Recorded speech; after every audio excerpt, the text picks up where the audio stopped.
Hi, I'm Tim Stokes, and I'm with Chris Scooter of Interact Global. How are you today, Chris? I'm very well, thank you, Tim. Yourself? I am feeling excellent today. Last Mm. video, we touched on that interesting subject of leadership. So let's have a chat about leadership today. I'm very curious to hear your thoughts from all your global experience. And let's start with the question of, have leadership styles changed over time, do you think? Well, yeah, very definitely it's starting to change and has changed a lot. It was in the olden styles was more a one of command and control, which has fallen in disuse at the moment. And it's all more about relationship, leadership, and managing leadership with relationships from top down and across. So the influence in terms of what kind of relationships you nurture in a business is how you will lead in the business. And that's got quite an impact on how people need to understand themselves and their own leadership styles and how that impacts on other people.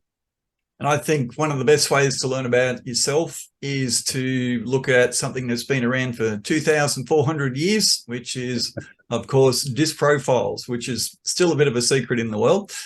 But I found when I was first introduced to it, I was shocked at how it's like 4 species of human on the planet. Each one has a completely different brain wiring. Would you agree with that, Chris?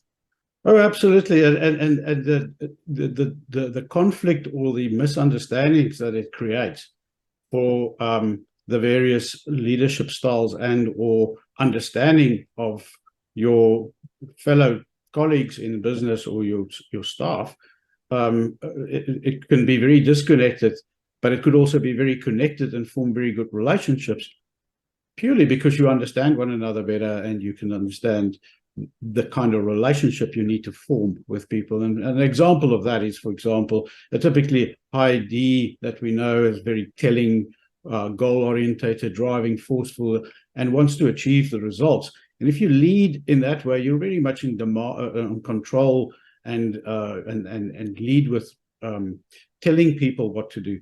And that is, in today's world, become quite sticky. And the way to look at that is to go and see how do you form a relationship rather than a dictator or command kind of behavior. But on the other hand is, if you're a high compliance leader, again, you shy away from conflict and confrontation with people. And that, again, also spoils relationships, because if you go and look at, if you have to lead a high D person or a high D team, then you will tend to enforce the rules the whole time and not understand what it means to achieve goals out of force of character. And then you've got the S, of course, which struggle with assertiveness. And so when they're trying to lead a D, then they're being nice and polite and calm and quiet. And the Ds often don't respect that style of leadership. Absolutely. And then the IS starts to sort of doubt themselves. Whereas if they understand how to channel the energy of the D into the right thing, there can be a great relationships between the two. And the same applies for the high influence guys, who tends to be over flamboyant sometimes and or like to talk too much.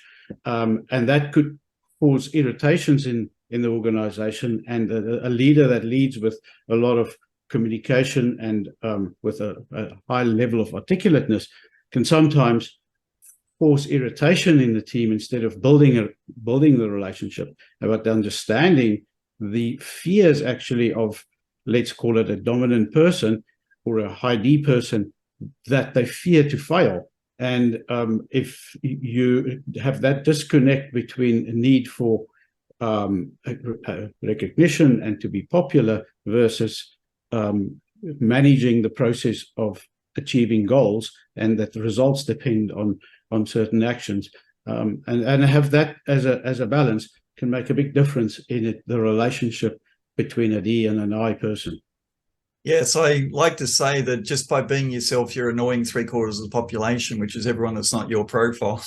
So by being aware of how people like to be communicated to in their style. As I say, 50% of the population are not into friendliness as a method of communication, your D and your C profiles, whereas for an I and an S, then friendliness and a warmth of communication is very important, which means that if you don't know that, you're annoying 50% of the population. And then some people like a slower paced, detailed method of instructions, the S and C profiles, whereas the D's and I's are just talk about what you want and the outcome. That's it. They'll do the rest themselves.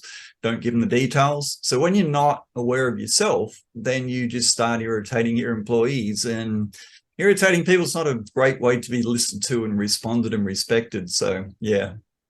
Yes. And I think that that's the important part, is understanding yourself, but be yourself. But you can be yourself by understanding yourself, and then to understand the other person and understand that there's different motivators. But if you bring the motivators of the two people together, you could achieve so much more. Yes, it's a fascinating subject. I think leadership and teaching, I say it's like two sides of a similar coin. There's a communication style, there's a leadership style. I think that's all fascinating information. Chris, we could probably talk about this for an hour, but we better wind it up here, and we'll talk about a different topic next time. What do you think? Yes, I think we could also tackle the topic of how do you support the leadership styles of the 4 dimensions. Sounds great, Chris. Look forward to talking to you then. Thank you, Tim.